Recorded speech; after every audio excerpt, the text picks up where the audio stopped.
পরিবার তারা ভোট দিতে গিয়েছিলেন কিন্তু ভোট দিতে পারলেন না। নন্দলাল বসুর পরিবার ভোট দিতে পারলেন না কেন? গিয়ে দেখলেন যে তাদের ভোটার তালিকায় নাম নেই। পরবর্তী সময়ে সাপ্লিমেন্টারি তালিকা প্রকাশ হয়। কথা বলবো প্রতিনিধি, কি হয়েছে ঘটনাটা খুব জটিল মনে হচ্ছে। ইন্দ্রজিৎ রুজের সঙ্গে কথা বলবো। ইন্দ্রজিৎ, দেখো, আমরা একদমই যেটা বলে রাখবো, নন্দলাল বসুর যে নাতি এবং নাতবউ তারা কিন্তু আজকে একটি খোঁজ নেন। প্রথমে খোঁজ নেন একটি সিপিএম এর এজেন্টের মাধ্যমে খোঁজ নেন তারা কি ভোট দিতে যেতে পারবেন কি পারবেন না। তার যে সিপিএম এর এজেন্ট সে কিন্তু পোলিং অফিসার যিনি ছিলেন তাকে জিজ্ঞাসা করেন, তিনি বলেছিলেন যে না, উনি ভোট দিতে আসতে পারবেন না, কারণ তাদের নাম নেই।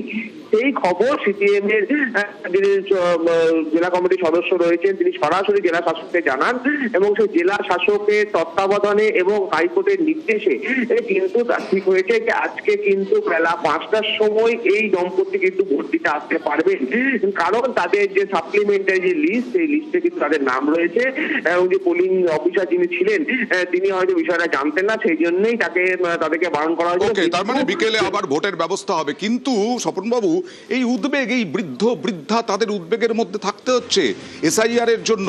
আজকে তারপরেও যারা ভোটাধিকার পেয়ে গেলেন তাদের ফলস ভোট হয়ে যাচ্ছে।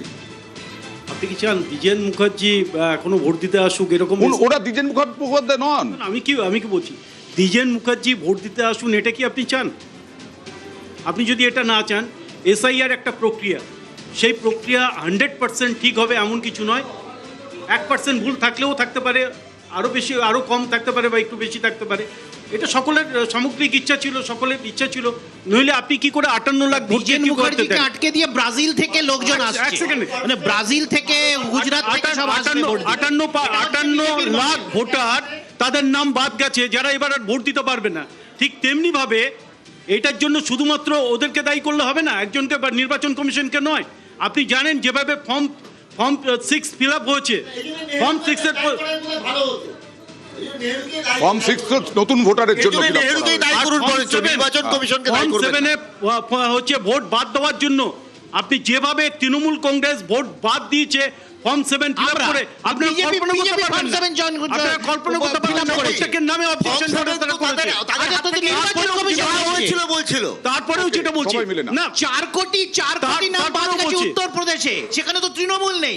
কটা দ্বিজেন মুখার্জির ভোট দিতে? তাহলে এবার বলুন 4 কোটি নাম যদি ওখানে বাদ যায়, যারা ওখান থেকে চলে গেছে, যারা নেই তাদের নাম বাদ যাবে। এখন কি দাঁড়াচ্ছে বিশ্বজিৎ? এখন 62.18 এখনই একটা সময়, তাহলে কি দাঁড়াচ্ছে? অ্যান্টি এস্টাবলিশমেন্ট না এস্টাবলিশমেন্ট? না, এখানে একটা পরিষ্কার হিসাব আছে যে শহরের ক্ষেত্রে এই যে অ্যান্টি এস্টাবলিশমেন্টের কথা বলছো, যদি এই রাজ্যের ভোট দেখো, শহরের ক্ষেত্রে অ্যান্টি এস্টাবলিশমেন্ট কিছু ফ্যাক্টর হয়, কিন্তু গ্রামের ক্ষেত্রে, গ্রামটা যদি দেখো, সেখানে যত ভোট যাচ্ছে মানে শাসকের বিরুদ্ধে, এটা নয় কিন্তু। কারণ এই পশ্চিমবঙ্গে রাজ্যে 24 মিলিয়ন মহিলারা, অর্থাৎ 2.4 কোটি মহিলা যারা লক্ষ্মীর ভান্ডার পান, এমন আছে উত্তরবঙ্গে তারা পরিবারের সবাই ভারতীয় জনতা পার্টি করে, কিন্তু লক্ষ্মীর ভান্ডার যেহেতু সরকারি প্রকল্প পান, এবং তারা ভোট দিতে যান, ভোট দিতে গিয়ে প্রকাশ্যে বলেন যে আমরা এই যে সুযোগ সুবিধা পাচ্ছি, ভোট দেব। এখন দুটো ফ্যাক্টর ইম্পর্টেন্ট, মহিলা ভোট এবং সংখ্যালঘু ভোট, এর পার্সেন্টেজ কত হচ্ছে তার উপরে ডিপেন্ড করছে যে এটা অ্যান্টি এস্টাবলিশমেন্ট না প্রো এস্টাবলিশমেন্ট। না না, আমি যুক্তি হতে পারে না। না না, এটা যুক্তি হতে পারে না। যুক্তি নয় যে মহিলা ভোট 13,000 টাকা করে পাচ্ছেন, মানে তারা যাচ্ছেন, তাহলে ওরা বলবে আমরা 3,000 টাকা করে। মহিলারা শুধুমাত্র এইটাকে ভিত্তি করেই ডিটারমিন করছেন তাদের ভোট।